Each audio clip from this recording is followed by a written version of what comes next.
ज्ञान और आविष्कार समाज की उन्नति में सहायक होते हैं। विद्वानों का समर्पण और सेवाभाव समाज के लिए प्रेरणादायक है। परिचय। दो विद्वान अपनी अद्भुत खोजों से समाज में ज्ञान और प्रगति का प्रसार करते हैं। कहानी। एक गांव के गुरु ने सुना कि एक विद्वान नगर में आए हैं। राजा ने दोनों विद्वानों को राज्य में ज्ञान फैलाने का आमंत्रण दिया। विद्वानों ने विज्ञान के उपकरणों से बातचीत और भोजन के बिना जीवन की तकनीक प्रस्तुत की। राजा प्रभावित हुए और उन्हें राज्य में कार्य करने का अवसर दिया। विद्वानों ने समाज के लिए अद्भुत कार्य किए। ज्ञान और आविष्कारों के माध्यम से समाज की सेवा की। निष्कर्ष। विद्वानों की कहानी हमें यह सिखाती है कि ज्ञान का उपयोग समाज और मानवता की उन्नति के लिए करना चाहिए। एक समय की बात है, एक गांव में एक गुरु रहते थे, जिन्हें खबर हो गई कि एक अन्य नगर में एक और विद्वान आए हुए हैं। वे अद्भुत ज्ञान के मालिक थे और आगे बढ़ने के लिए सबकी सहायता कर सकते थे। ये खबर सभी को बहुत पसंद आई और सभी लोग उस नगर में उनसे मिलने के लिए जूझने लगे। इन दो विद्वानों की राज्य को पता चलते ही वहाँ का राजा उनसे बात करने के लिए अपने दरबार में बुला ले आए। राजा ने दोनों विद्वानों से अपने राज्य में ज्ञान का प्रचार करने का आग्रह किया। दोनों विद्वान ने राजा के आह्वान को स्वीकार किया और उन्होंने राजा के सामने आगे जाकर कहा, आपके सामर्थ्य के लिए हमें गर्व महसूस हो रहा है महाराज।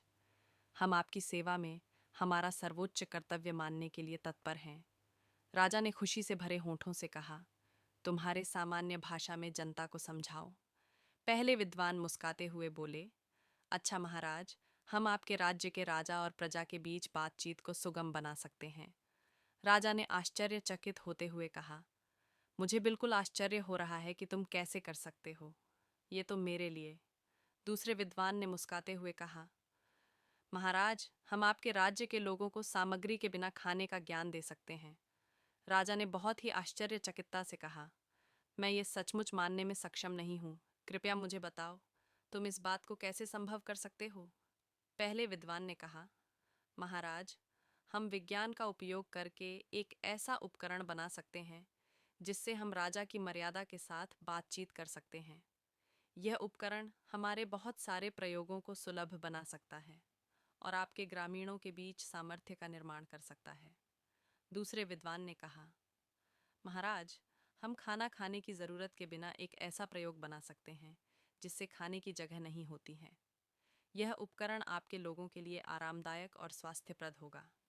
ये सब सुनकर राजा बहुत प्रभावित हो गए और उन्होंने दोनों विद्वानों का स्वागत किया और अपने राज्य में इन उपकरणों का प्रचार कार्य करने के लिए उन्हें सौभाग्य दिया। दोनों विद्वान ने राजा की प्रशंसा करते हुए उनकी सेवा में खुशीपूर्वक काम किया और सभी लोग उन्हें प्रमाणित करते थे। इस कहानी से हमें यह सिखाया जाता है कि समय के साथ ज्ञान विकसित हो रहा है और बहुत से अद्भुत आविष्कार हमारी मदद कर सकते हैं। दो विद्वानों के उदारता, समर्पण और सेवाभाव की मिसाल हमें ये बताती है कि हमें हमारे ज्ञान और कौशल को समाज की सेवा में लगाना चाहिए। अगर आपको हमारी वीडियो पसंद आई तो हमारे YouTube चैनल CM2 कार्टून को सब्सक्राइब कर दो और घंटी वाले बटन को भी प्रेस कर दो